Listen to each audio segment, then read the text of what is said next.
மூச்சு திணறும் மரண தருணம் மன்னர் நீர் வரணும். மாய இபிலீ சதியை வெல்லும் திறனும் நீர் தரணும். தூய களிமானாவில் வரணும் நினைவும் நீர் தரணும். கருணையான் பெறணும்.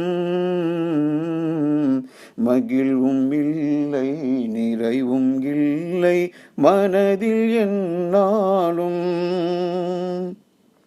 தன்னைத்தானே அறியும் ஞானம் தந்த உயர் குருவே, உம்மில் நானும் அழியும் நாளும் என்று வந்திடுமோ? அது விரைவில் வந்திடுமோ? மகிழ்வும் இல்லை நிறைவும் இல்லை மனதில் என்னாலும். அவனி தன்னில் அருளை பொழிய பிறவி நீர் கண்டீர். அரிய மறையில் இறைவன் இயம்பும் உயர்ந்த ஓர் கூற்று.